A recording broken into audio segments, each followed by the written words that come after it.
Hello everyone, আসসালামু আলাইকুম। Welcome to my channel boutique by Faria. কী অবস্থা সবাই কেমন আছেন? আশা করি সবাই ভালো আছেন। আমিও ভালো আছি আলহামদুলিল্লাহ। আজকে ব্লকের ফ্রি কোর্সের ৬ষ্ঠ ক্লাস।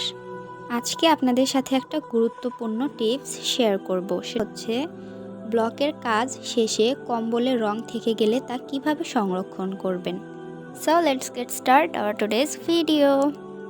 তো আমি ব্লকের কাজ করেছি। এখানে কাজ করার পর আমার কম্বলে কিছু রং বেশি হয়ে গেছে।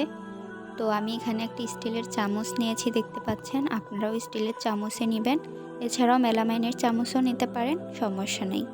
তবে স্টিলের চামচটা দিয়ে একটু বেশি ভালো হয়। তো স্টিলের চামচ দিয়ে আমি এইভাবে ঘষে ঘষে রংটাকে তুলে নিচ্ছি কম্বল থেকে। তো আপনারাও ঠিক সেমভাবেই কম্বল থেকে রঙগুলো ঘষে ঘষে তুলে নেবেন দুই সাইড থেকে, যেহেতু আমরা রং দুপাশেই ব্রাশ করি। তো দুপাশ থেকে রংটা ঘষে ঘষে তুলে নেবেন। তারপর একটা কৌটা অথবা যেখানে আপনি রং রেখেছেন সেখানে এই রংটা রাখবেন। এছাড়াও আপনারা কম্বল সহ ভাঁজ করে রাখতে পারেন রংটাকে। তবে বাইন্ডার দিয়ে নিতে হবে রঙের উপরে, বেশি করে বাইন্ডার ঢেলে দিয়ে তারপর যে পলিথিনটা নিচে থাকবে ওইটা সহ কম্বলটা সহ ভাঁজ দিয়ে রাখতে হবে। আর আমি এখানে আরেকটা কথা আপনাদেরকে বলি, বানানো রং কিন্তু বেশি দিন থাকে না। আর যেটা আপনি কম্বল থেকে তুলতেছেন বা যে বাড়তি রংটা থেকে যাচ্ছে, সেই রংটা আপনারা চেষ্টা করবেন 7 দিনের মধ্যে কাজ শেষ করার।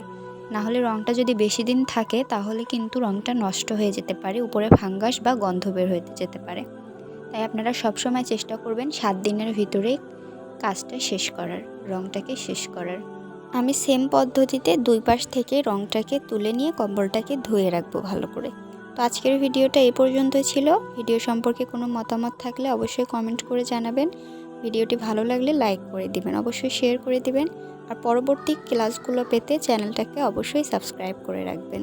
পাশাপাশি আমার ফেসবুক পেজটাকেও ফলো করে রাখতে পারেন।